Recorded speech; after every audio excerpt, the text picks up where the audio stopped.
Bonsoir à toutes et à tous, merci de nous retrouver sur le plateau de Voyage au bout de la nuit, votre émission quotidienne littéraire préférée sur D8.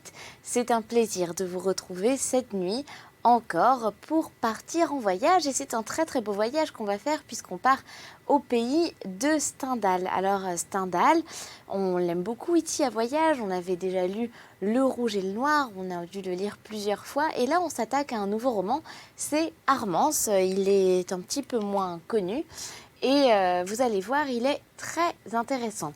Je vous rappelle, avant de poursuivre la lecture, que vous pouvez bien sûr visionner les replays qui sont disponibles pendant plusieurs semaines sur le site internet de la chaîne. Donc vous allez dans votre moteur de recherche, vous tapez D8 Voyage au bout de la nuit et vous allez tomber sur la page des replays. Et là, vous pouvez choisir l'œuvre qui vous intéresse le plus, le lecteur ou la lectrice que vous avez envie d'écouter et vous pouvez interchanger. C'est plutôt pas mal et c'est pratique quand on n'arrive pas à se lever ou pour regarder l'émission ou qu'on rentre trop tard. Voilà.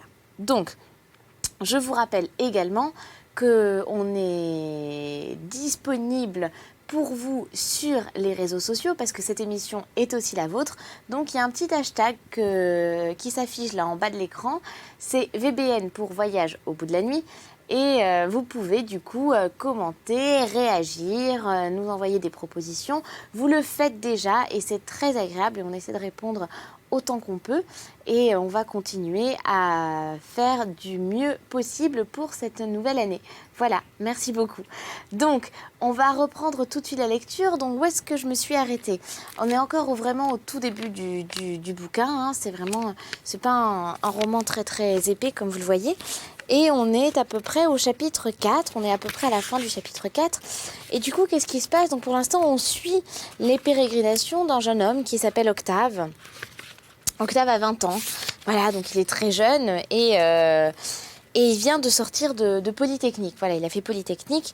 Et Octave, il a un petit problème, c'est que les gens de sa famille n'arrivent pas à le comprendre. Alors, il a une personnalité un petit peu atypique, il observe beaucoup, il parle un peu moins, il ne sait pas trop comment se comporter en société.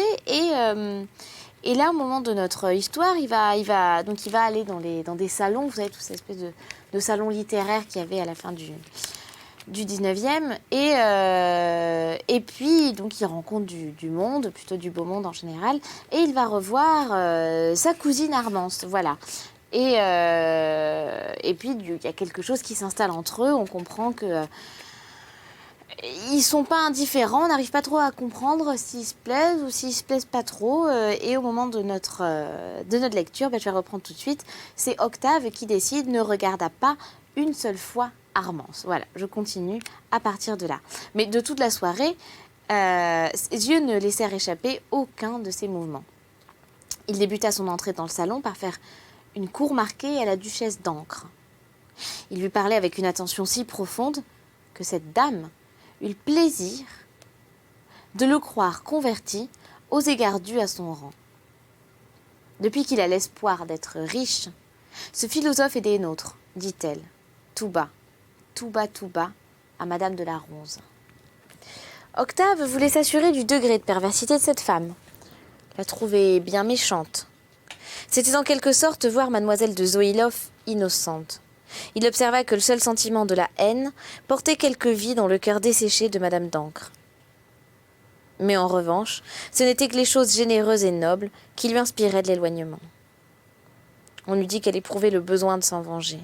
L'ignoble et le bas dans les sentiments, mais l'ignoble, revêtu de l'expression la plus élégante, avait seul le privilège de faire briller les petits yeux de la duchesse. Octave songeait à se débarrasser de l'intérêt avec lequel on écoutait quand il entendit Madame de Bonnivet désirer son jeu d'échecs. C'est un petit chef-d'œuvre de sculpture chinoise que Monsieur l'abbé Dubois avait rapporté de Canton. Octave saisit cette occasion de s'éloigner de Madame d'Ancre et pria sa cousine de lui confier la clé du serre-papier où la crainte de la maladresse des gens faisait déposer ce magnifique jeu d'échecs. Armance n'était plus dans le salon. Elle l'avait quitté peu d'instants auparavant avec Mary de Tersan, son amie intime. Si Octave n'eût pas réclamé la clé du serre-papier, on se fût aperçu désagréablement de l'absence de mademoiselle de Zoïloff, et à son retour, elle aurait peut-être eu à essayer quelques petits regards fort mesurés, mais fort durs. Armance était pauvre, elle n'avait que 18 ans, et madame de Bonnivet avait 30 ans passés. Elle était fort belle encore, mais Armance aussi était belle. Les deux amies s'étaient arrêtées devant la cheminée d'un grand boudoir voisin du salon. Armance avait voulu montrer à Mary un portrait de Lord Byron, dont M. Phillips, le peintre anglais, venait d'envoyer une épreuve à sa tante. Octave entendit très distinctement ces mots comme il passait dans le dégagement près du boudoir. « Que veux-tu ? Que veux-tu ? Il est comme tous les autres, hein. Une âme que je croyais si noble être bouleversée par l'espoir de 2 millions. » L'accent qui accompagnait ces mots si flatteurs, que je croyais si noble, frappa Octave comme un coup de foudre. Il resta immobile. Et quand il continuait à marcher, ses pas étaient si légers que l'oreille la plus fine n'aurait pu les entendre. Comme il repassait près du boudoir avec le jeu d'échecs à la main, il s'arrêta un instant et bientôt il rougit de son indiscrétion et rentra dans le salon. Les paroles qui venaient de surprendre n'étaient pas décisives dans un monde où l'envie sait revêtir toutes les formes, mais l'accent de candeur et d'honnêteté qui les avait accompagnés retentissait dans son cœur. Ce n'est pas là le ton de l'envie. Après avoir remis le jeu chinois à la marquise, Octave se sentit le besoin de réfléchir. Il alla se placer dans un coin du salon derrière une table de whisky. Et là, son imagination lui répéta 20 fois le son des paroles qu'il venait d'entendre. Cette profonde et délicieuse rêverie l'occupait depuis longtemps. Lorsque la voix d'Armance frappa son oreille, il ne songea pas encore aux moyens à employer pour regagner l'estime de sa cousine. Il en était à jouir avec délice du bonheur de l'avoir perdue. Comme il se rapprochait du groupe de madame de Bonnivet et revenait du coin éloigné occupé par les tranquilles joueurs de whist, Armance remarqua l'expression de ses regards. Il s'arrêtait sur elle avec cette sorte d'attendrissement et de fatigue qui, après les grandes joies, rend les yeux comme incapables de mouvements trop raides. Octave ne devait pas trouver un second bonheur ce jour-là. Il ne put adresser le moindre mot à Armance. « Rien n'est plus difficile que de me justifier, disait-il, en ayant l'air d'écouter les exhortations de la duchesse d'Ancre qui, sortant là derrière du salon, insista pour le ramener. Il faisait froid, un froid sec avec un clair de lune magnifique. Arrivé chez lui, Octave demanda son cheval et alla faire quelques miles sur le boulevard Neuf. En rentrant vers les 3 heures du matin, sans avoir pourquoi et sans le remarquer, il vint passer devant l'hôtel de Bonnivet. Chapitre 5.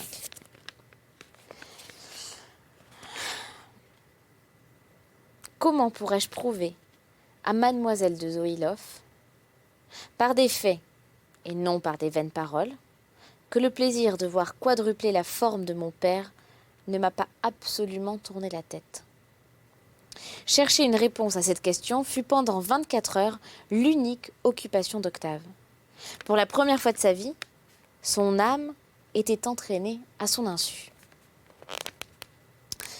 Depuis bien des années, il avait toujours eu la conscience de ses sentiments et commandait leur attention les objets qui lui semblaient raisonnables.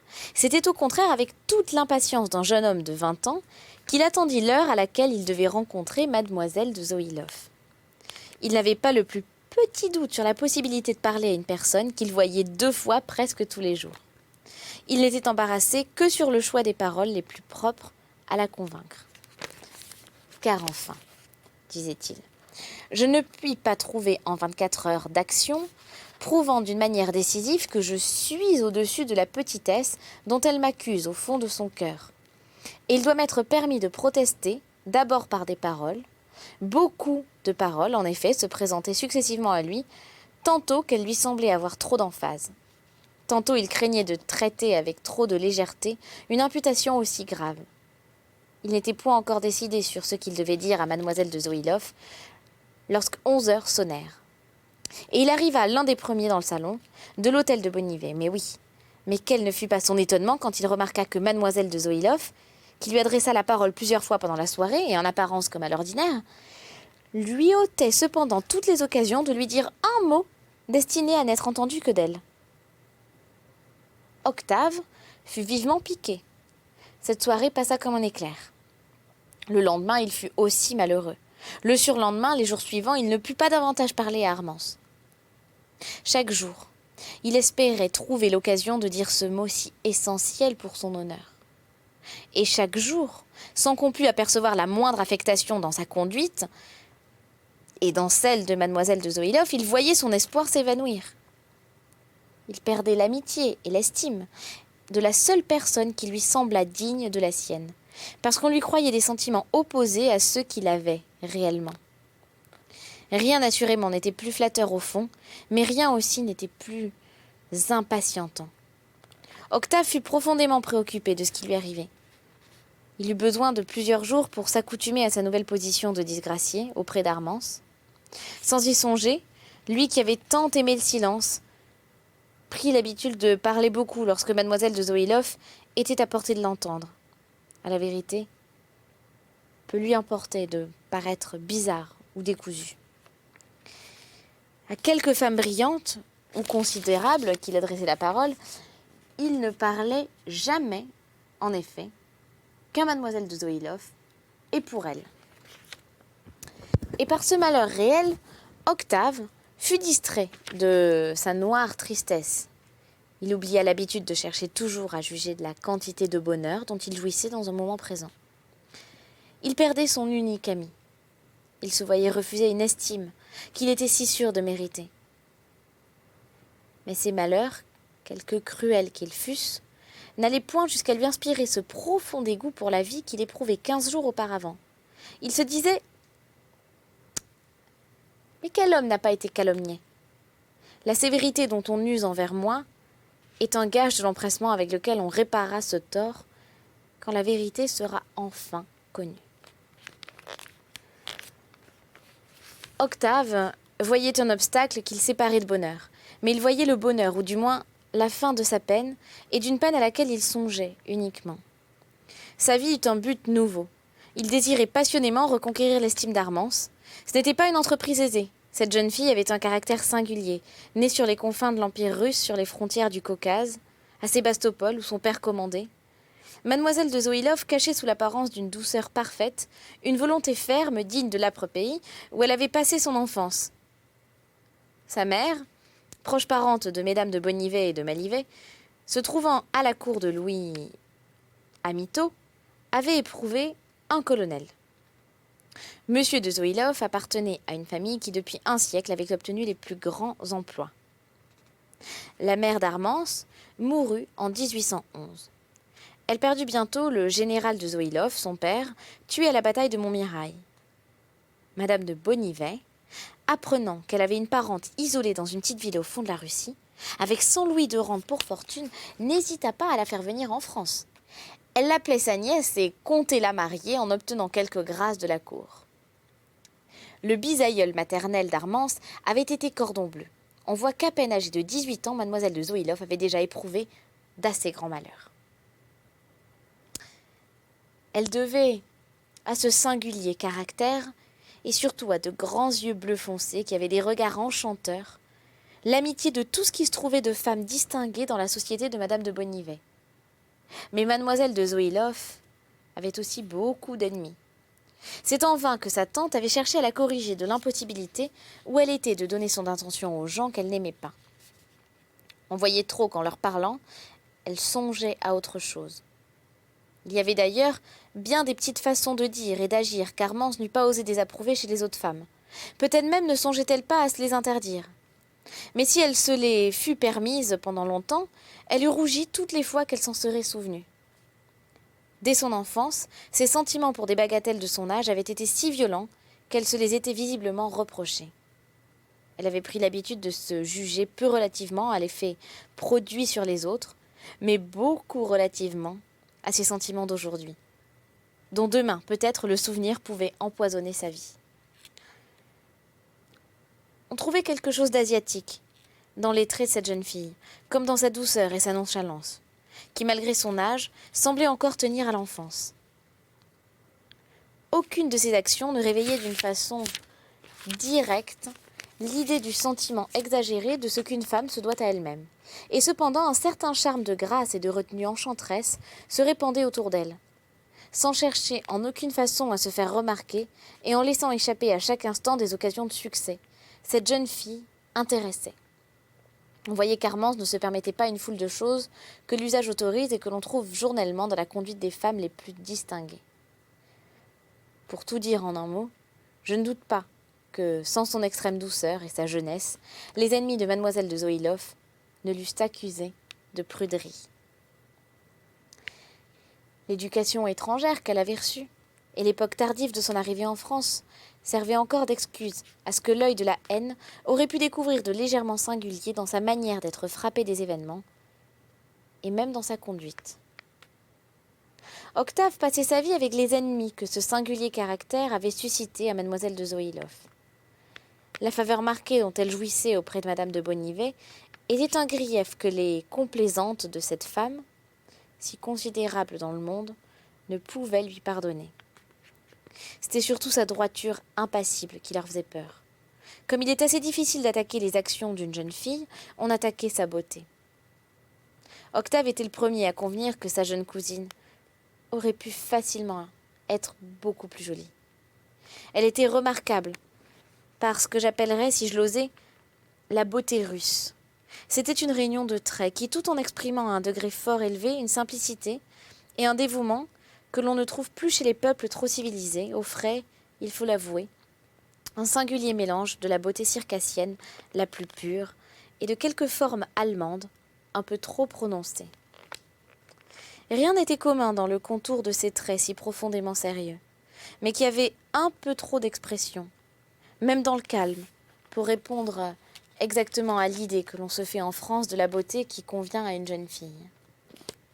C'est un grand avantage, auprès des âmes généreuses pour ceux qu'on accuse devant elles, que leurs défauts soient d'abord indiqués par une bouche ennemie, quand la haine des bonnes amies de madame de Bonnivet daignait descendre jusqu'à être ouvertement jalouse de la pauvre petite existence d'Armance. Elle se moquait beaucoup du mauvais effet produit par les fronts trop avancés et par les traits qui, aperçus de face, étaient peut-être un peu trop marqués. La seule prise réelle que put donner à ses ennemis l'expression de la physionomie d'Armance, c'était un regard singulier qu'elle avait quelquefois lorsqu'elle y songeait le moins. Ce regard fixe et profond était celui de l'extrême attention. Il n'avait rien, certes, qui pût choquer la délicatesse la plus sévère. On n'y voyait ni coquetterie, ni assurance. Mais on ne peut nier qu'il ne fût singulier, et à ce titre, déplacé chez une jeune personne. Les complaisantes de madame de Bonnivet, lorsqu'elles étaient sûres d'en être regardées, contrefaisaient quelquefois ce regard, en se parlant d'Armance entre elles. Mais ces âmes vulgaires en notaient ce qu'elles n'avaient garde d'y voir. C'est avec ces yeux-là, leur dit un bonjour madame de Malivert impatientée de leur méchanceté, que deux anges exilés parmi les hommes et obligés de se cacher sous des formes mortelles se regarderaient entre eux pour se reconnaître. L'on conviendra qu'auprès d'un caractère aussi ferme dans ses croyances et aussi franc, ce n'était pas chose facile que de se justifier d'un tort grave par des demi-mots adroits. Il eût fallu à Octave, pour y parvenir, une présence d'esprit et surtout un degré d'assurance qui n'était pas de son âge. Sans le vouloir, Armance lui laissait-elle le voir? Par un mot? Qu'elle ne le regarderait plus comme un ami intime? Son cœur se serrait. Il en perdrait la parole pour un quart d'heure. Il était bien loin de trouver dans la forme de la phrase d'Armance un prétexte pour y répondre d'une façon piquante et reconquérir ses droits. Quelquefois, il essayait de parler, mais il était trop tard, et sa réplique manquait d'à-propos. Toutefois, elle avait un certain air pénétré. En cherchant en vain les moyens de se justifier de l'accusation qu'Armance lui adressait en secret, Octave laissait voir, sans s'en douter, combien profondément il en était touché. C'était peut-être la manière la plus adroite de mériter son pardon. Depuis que le parti pris à l'égard de la loi d'indemnité n'était plus un secret, même pour le gros de la société, Octave, à son grand étonnement, se trouvait une sorte de personnage. Il se voyait l'objet de l'attention des gens graves, on le traitait d'une façon toute nouvelle, surtout de fort grandes dames qui pouvaient voir en lui un époux pour leur fille. Cette manie des mères de ce siècle d'être constamment à la chasse au mari choqua Octave à un point difficile à exprimer. La duchesse dont il avait été l'honneur d'être un peu parent, et qui lui avait à peine parlé avant la loi, jugea nécessaire de s'excuser de ne pas lui avoir réservé de place dans une loge retenue au gymnase pour le lendemain. Je sais, mon cher cousin, dit-elle. Toute votre injustice pour ce joli théâtre. Le seul qui m'amuse. Oui, je conviens de mes torts, dit Octave. Les auteurs ont raison et leurs mots piquants ne sont point entachés de grossièreté. Mais cette palinodie n'a point pour objet de vous demander une place. J'avoue que je ne me suis fait ni pour le monde, ni pour ce genre de comédie qui apparemment en est la copie la plus ressemblante. Ce ton de misanthropie, chez un aussi beau jeune homme, parut fort ridicule aux deux petites filles de la duchesse, qui en firent des plaisanteries toute la soirée. Mais le lendemain, n'en furent pas moins avec Octave d'une simplicité parfaite. Il remarqua ce changement et haussa les épaules. Étonné de son succès, et encore plus du peu de peine qu'il lui coûtait, Octave, très fort sur la théorie de la vie, s'attendit à éprouver les attaques de l'envie. Car il faut bien, se dit-il, que cette indemnité me procure aussi ce plaisir-là. Il n'attendit pas trop longtemps. Peu de jours après, on lui apprit que quelques jeunes officiers de la société de Madame de Bonnivet plaisantaient volontiers sur sa nouvelle fortune. Quel malheur pour ce pauvre Malivert, disait l'un, que ces 2 millions qui lui tombent sur la tête comme une tuile. Il ne pourra plus se faire prêtre. Cela est dur. L'on ne conçoit pas.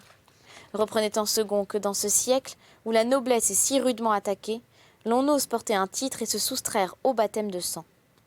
C'est pourtant la seule vertu que le parti jacobin ne soit pas encore avisé d'accuser d'hypocrisie, ajouta un troisième.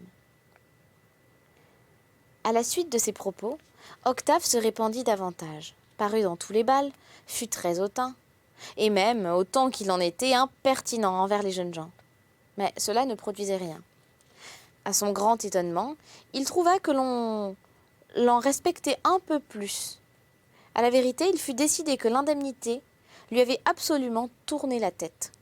Mais la plupart des femmes ajoutaient « Ah, il ne lui manquait que cet air libre et fier. » C'était le nom que l'on voulait bien donner à ce qui lui semblait à lui-même de l'insolence, et qu'il ne se fût jamais permis si on ne lui rendit les mauvais propos tenus par son compte.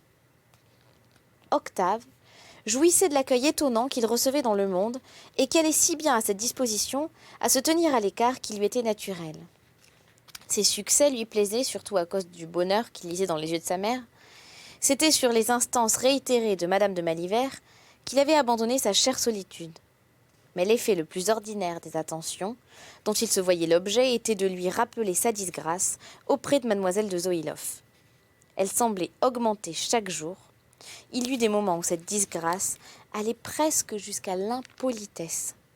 C'était du moins l'éloignement le mieux décidé, et qui marquait d'autant plus que la nouvelle existence qu'Octave devait à l'indemnité n'était nulle part plus évidente qu'à l'hôtel de Bonnivet. Depuis qu'il pouvait un jour se trouver à la tête d'un salon influent, la marquise voulait absolument l'arracher à cette aride philosophie de l'utile. C'était le nom qu'elle donnait depuis quelques mois à ce qu'on appelle ordinairement la philosophie du XVIIIe siècle. « Quand jetterez-vous au feu, lui disait-elle, les livres de ces hommes si tristes que vous seuls lisez encore parmi les jeunes gens de votre âge et de votre rang ?» C'était à une sorte de mysticisme allemand que Madame de Bonnivet espérait convertir Octave. Elle dédaignait examiner avec lui s'il possédait le sentiment religieux. Octave mit cet essai de conversion au nombre des choses les plus singulières qui lui fussent arrivées, depuis qu'il avait quitté la vie solitaire. Voilà de ces folies, pensait-il, que jamais on ne prévoirait.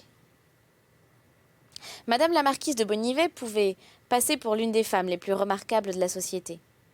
Des traits d'une régularité parfaite, de forts grands yeux et qui avaient le regard le plus imposant, une taille superbe et des manières fort nobles. Un peu trop nobles peut-être. La mettait au premier rang dans quelques lieux qu'elle se mettait. Les salons un peu vastes étaient surtout favorables à Madame de Bonnivet. Et par exemple, le jour de l'ouverture de la dernière session des chambres, elle avait été citée la première parmi les femmes les plus brillantes. Octave vit avec plaisir l'effet qu'elle allait produire sur les recherches, sur le sentiment religieux. Cet être qui se croyait si exempt de fausseté ne sut pas se détendre d'un mouvement de plaisir à la vue d'une fausseté que le public allait se figurer sur son compte. La haute vertu de Madame de Bonnivet était au-dessus de la calomnie. Son imagination ne s'occupait que de Dieu et des anges, ou tout au plus de certains êtres intermédiaires entre Dieu et l'homme, et qui, suivant les plus modernes des philosophes allemands, voltigent à quelques pieds au-dessus de nos têtes. C'est de ce poste élevé, quoique rapproché, qu'il magnétise nos âmes. Ces visions chez une femme aussi considérée étaient fort désagréables à Monseigneur l'archevêque. La réputation de sagesse dont Madame de Bonnivet jouissait à si juste titre depuis son entrée dans le monde, et que n'avaient pu entamer les savants demi-mots de jésuites de robe courte, elle va la hasarder pour moi, se disait Octave, et le plaisir d'attirer d'une façon marquée l'attention d'une femme aussi considérable lui faisait supporter avec patience les longues explications qu'elle jugeait nécessaires à sa conversion.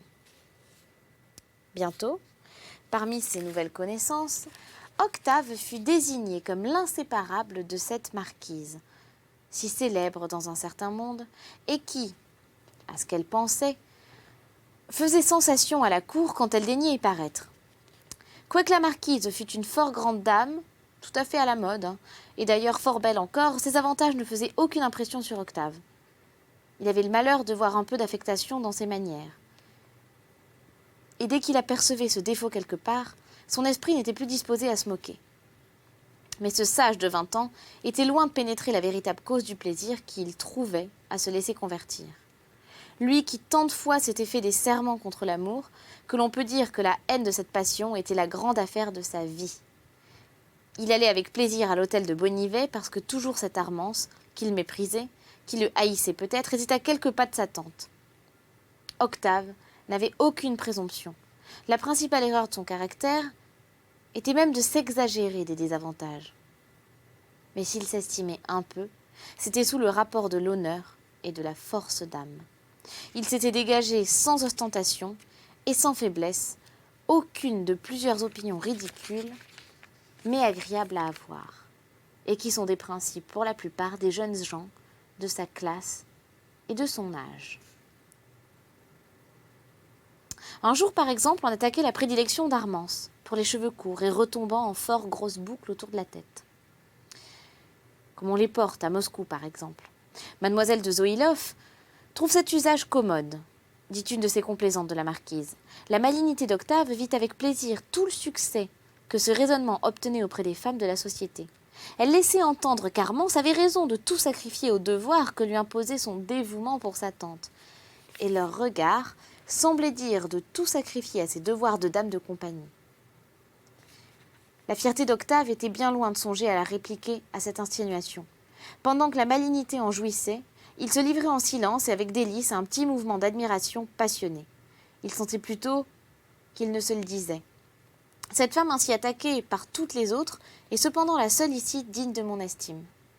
Elle est aussi pauvre que ces autres femmes sont riches, et à elle seule, il pourrait être permis de s'exagérer l'importance de l'argent. Elle le méprise pourtant. Elle le méprise, elle qui n'a pas 1000 écus de rente. Et il est uniquement et bassement adoré par ces femmes qui toutes vivent dans la plus grande aisance.